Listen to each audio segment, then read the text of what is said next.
1월 25일 오전 9시 57분 지나고 있습니다. 이책 혹시 아시는지요? 그림과 사진으로 보는 해적의 역사라는 책이고요. 부제목으로는 고대 지중해에서 현대 소말리아까지를 달고 있는 책입니다. 제목과 부제목에 걸맞게 과거로부터 현대까지 바다 노략질에 대한 역사와 그에 따른 그림과 사진들이 이렇게 쭉 총망라되어 있어 가지고요.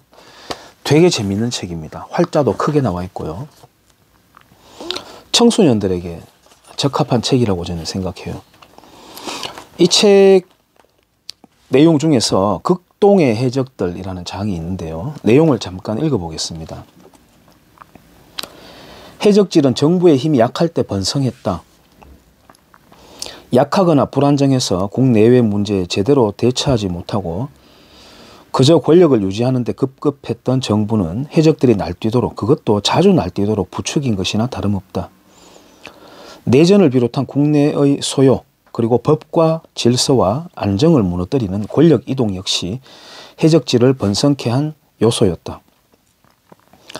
아시아에서도 그 유형은 비슷해서 9세기에 봉건 일본은 한국, 당시 신라의 해적들에게 여러 차례 침략을 당했다.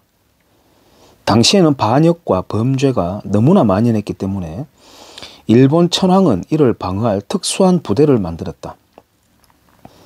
그것이 유명한 전사계급인 사무라이의 시초였는데 이들은 그 후로 1000년 동안 일본을 지배한다.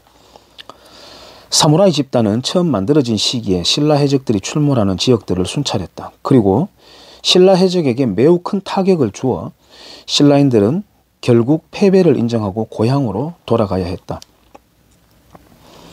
사무라이는 또한 본토의 해적들인 가이조쿠, 즉 바다 강도들 역시 상대해야 했다.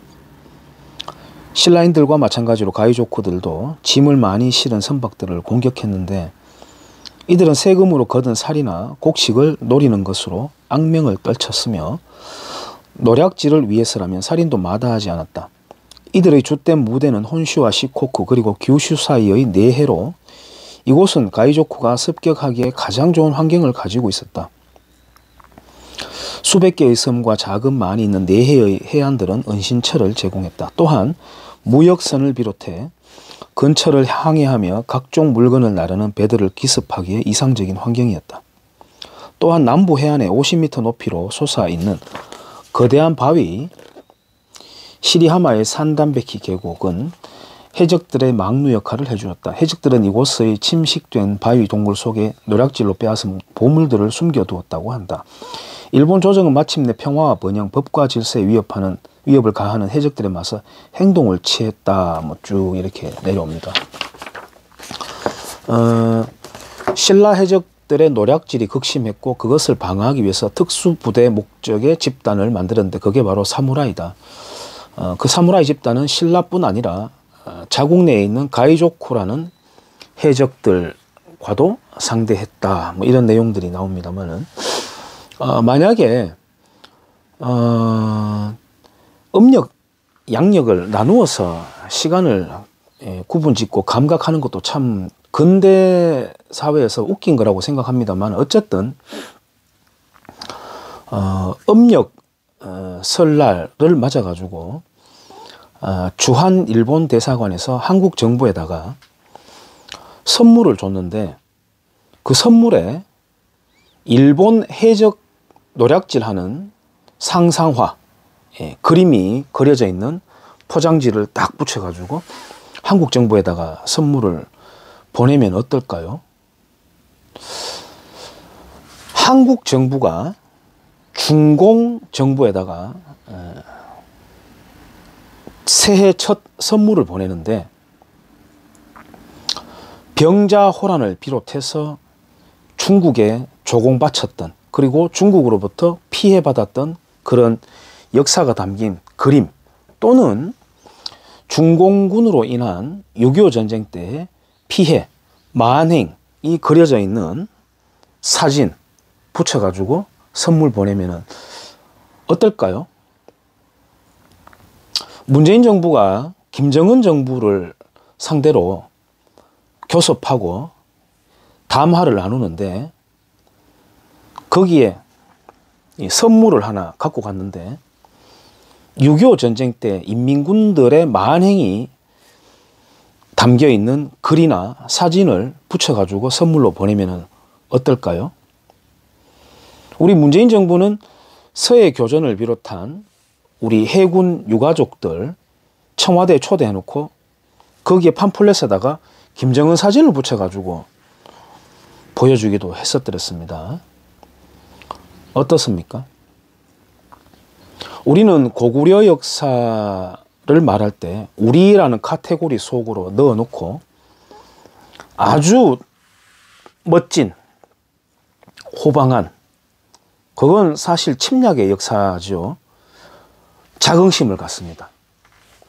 뭐 더 올라가죠. 훈족 막 이렇게 올라갑니다. 그리고 일본에다가 문물을 전해준 것에 대해서는 쪽발이들, 야만인들에게 문물을 전해줬다고 하면서 자긍심을 가집니다.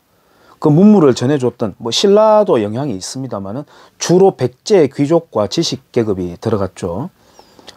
토착 왜구를 굳이 따지면 어디입니까? 지금의 어느 지역이죠? 어쨌든 그것에 대해서는 자긍심을 갖습니다. 전해줬다는 것에 대해서는. 근데 지금 일본의 국력이라든가 뭐 경제력 포함한 우리보다 더 뛰어나죠. 그것에 대해서는 별로 인정하고 싶어 하지 않습니다. 전 세계에서 일본을 가장 만만하게 보고 무시하는 것은 우리 한국 사람이라고 하지 않습니까? 그런 겁니다. 평화를 그렇게 노래하고 평화 좋아하는 사람들이 많고 핵무기 실험하고 북한이 미사일 뻥뻥 쏴대도 대화해야 된다. 평화다. 그래야 지켜진다. 라고 하는 사람들이 일본에서 말로 도발하면 가서 쳐버리자. 저거 완전히 박살내버리자 라고 하면서 갑자기 호전광으로 변해버리죠. 호전광으로 변해버리죠. 최근에 청와대에서 일본 대사관에 선물을 보냈는데 독도 사진을 붙여서 보냈습니다. 혹자는 우리 땅 사진인데 어때라고 생각할 수 있을 겁니다. 아까 제가 앞서 언급한 내용들과 비춰봤을 때 어떻습니까? 국가끼리 싸우자는 것도 아니고 새해 선물로 적합하겠습니까? 그런 그림 붙인 게. 우리 한겨레 경향신문은 전두환 보고 살인마라고 합니다. 전직 대통령 전두환 시라고 부르고 살인마라고 부릅니다. 아니 살인마라고 부릅니다. 광주 살인마 뭐 이런 식으로 하거든요. 그 경향신문과 한겨레가 김일성, 김정일, 김정은에게 살인마라고 부르는 거 봤습니까? 사죄하라라고 요구하는 거 봤습니까? 중공에 대해서는요. 6.25 전쟁에 대해서 사죄하라고 단 한 글자 쓰는 거 봤습니까? 러시아에 대해서는 사죄 요구합니까? 그렇습니다. 우리 한국인들이 우리 국내의 틀에 딱 쌓여가지고 그것도 좌편향적으로 역사를 인식하게 되면은 그야말로 망국으로 치달아갑니다. 그야말로 진짜 식민지가 됩니다. 뭐 과거의 조선과는 다르지만 구조로 볼 때는 그렇다는 겁니다. 역사를 인식함에 있어서 끊임없이 나는 당했다. 내가 두들겨 맞은 거야. 그러므로 나는 계속 징징대도 돼. 라고 하는 생각을 갖고 있으면 지금 현대를 살아가는 이 글로벌 환경에서 제대로 감각하고 살아갈 수 있겠습니까? 살아갈 수 있겠습니까? 일본의 과거에 대해서 앞서 언급했습니다만 다른 나라에 대해서는 그렇게 하지 않습니다. 보편적이지 않고 철저하게 선별적입니다.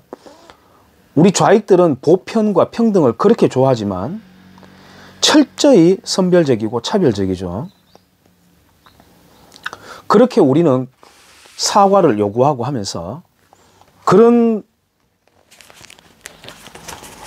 논리로 따진다면 신라 해적 노략질에 대해서 사과해야 되겠죠. 역사라는 것이 그런 것입니다. 그런데 일본 정부의 총리급 사과만 40번 가까이 된다는 것은 한국 사람들이 모르는 사람들이 상당수가 있다는 걸 제가 느끼고 있습니다. 그렇게 했어? 사과했었어? 네, 사과했습니다. 누가 했는데? 뭐 학자 한 명? 아니요. 총리급 사과를 그만큼 했습니다. 진짜가. 근데 쟤들 왜 한 번씩 삑삑 헛소리 하지? 아니 어느 나라나 삑삑 헛소리 하는 집단이 있기 마련이지 않습니까? 그리고 그것을 억누르고 제대로 된 균형을 맞추기 위해서 한미 동맹이 중요한 거 아니겠습니까? 이런 식으로 이제 우리가 맥락을 짚어야 되는데 감정적으로 하는 거죠. 감정적으로 축구 경기 하면은 다리 몽디 뿜질러 버려라 뭐 이런 식으로 이제 과격하게 응원이나 해대고 그렇게 하는데 조금 더 길게 그리고 넓게 그리고 미래로 향하는 역사관을 우리가 가져야 된다는 생각입니다. 일본으로부터 사과를 아무리 수천 번 해도 안 받습니다. 안 받는 이유가 있겠죠. 한일 관계가 파탄이 나야만 되는 궁극적인 미션을 가진 집단들이 있습니다. 그 집단들의 방향이 어디로 향하는지 정체성을 가만히 한번 살펴보세요. 북괴로 맞닿아 있습니다. 북괴. 오전부터 뭐 북괴 이야기 해대고 뭐 하니까 좀 그런데 이 책은 말씀드렸듯이 해적의 역사들을 망라해 있는 책이고요. 그 중에 신라 해적 이야기를 해봤습니다. 감사합니다.